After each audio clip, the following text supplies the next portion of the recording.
Now, have you ever felt we're not alone? Well, that there's some form of other life out there? Well, this next story is just for you then. We've come across never-before-seen home video that cannot be explained. In it are what appear to be 2 UFOs.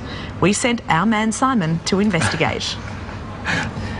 Now, Simon, these days those UFO stories seem to be kind of everywhere, right? What makes this one different? Laz, look, oftentimes the people who present this footage aren't necessarily, shall we say, the most credible of witnesses. I think, you know, the odd roo is loose in the top paddock. But in this case, this is really interesting. You make your own minds up. What on earth are these 2 black shapes over the water? Nick Brent, who recorded them on his camcorder, would just love to know. If you go out and you tell everybody what you've seen, they're going to think you're a fruitcake. At 68, Nick isn't a man given to overstatement. A successful businessman, a grandfather, and with wife Janice, a contented cruise passenger that evening in Noumea. He's not looking for money or notoriety.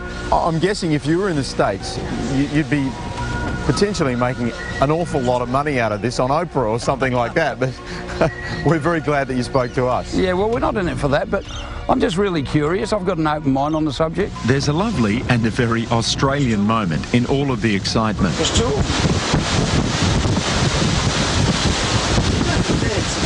They're not bloody birds. There's 2 of them. I can see this movie being called They're Not Bloody Birds. I think that would be good. Doug Moffat is spokesman for UFO Research New South Wales. When Nick returned from his cruise, Doug got the phone call. I think one of the things that struck me about Nick was the sincerity and genuineness of who he is, and the fact that he was just genuinely curious to know what it was that he'd seen. There we have the first object with part of an island here. We have the second object coming in. You can see that they appear to be, this is far more cylindrical. One of the theories that was proposed is maybe kite surfers. What do you say about that? Well, I think this is moving far too fast to be a kite. Also, it has, one would imagine that a kite would have more of an opaque nature to the actual sheeting. It really is the darndest thing. The more you see the roughly 40 seconds of footage, the more detail you pick up. There's no image manipulation, and definitely no easy explanation for these whatever they are. We have to accept that people, genuine, credible people who are not stupid, who are not making things up, are seeing things that have no genuine explanation. Where that point is over there, I'd say it was at least that. So I'm pitching at figures, but I think at least 1.5 kilometres. We live in a time where cameras and video cameras are in phones and everywhere. Nick's footage will join a growing resource of vision that's in its own category. What we need to do is, rather than laugh at it or dismiss it because it doesn't fit our paradigm, we need to sort of say, okay, what is it that this person's saying? Give this person the right to be believed. I think, like many people, I want to believe in something else out there.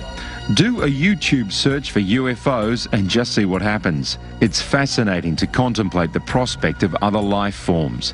And while Nick and Doug know that this vision doesn't prove anything, you are left wondering. And then when they started to move, the speed that they moved up past the back of this other boat, bit of a head scratcher. Yeah. We're not the only grain of sand on the beach, and I look at it from that point of view. His battery ran out sort of halfway through that.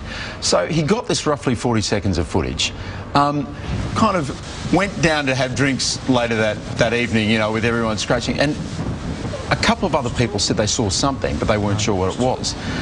You know, I'm a bit of a skeptic with some of this stuff, but I am damned if I know what those things are. We've ruled out kite surfing Somali pirates at this point. Yes. And they do move very quickly as well. Like I say, you do have to watch that over and over and again, and then you actually see the strange sort of behaviour of these things and the size of them as well. See in the foreground there, you see the scale of that. That's a barge. So it's not like a small sailboat or something like that? No, absolutely moving far too fast. Yeah. So what are you saying then, Simon? I mean, you said you're a skeptic. I'm completely cracking up, Mon. Okay, do you believe this? You're a believer? Look, I think having watched this, I have no idea what those are. They're not glad bags, as our director Jackie just possibly pointed out. I don't know what they are. I have no idea, Mon. Like I say, people will make their own minds up at home. But and Nick's like, you know, here's the footage. He didn't. We actually sought him out. Stephanie, our researcher, tracked him down, and he'd handed it over already to Doug. Didn't ask for any money. He said, look, you know, you guys might be interested in this. So. Yeah, and that was in Noumea. That's right. In very Noumea. Nice. Any excuse for a junket, eh, Simon? I wonder where the next UFO sighting might be. The Maldives? San Francisco would be good. I've been on that. I remember on First Star, the fun ship, after a 4-hour happy hour, I saw some crazy stuff too. Didn't have the video camera handy. Thank you, Simon. Thank you very much. Something to ponder. All right, after the break, she's back. The Chick Chick Boom Girl, made famous for lying.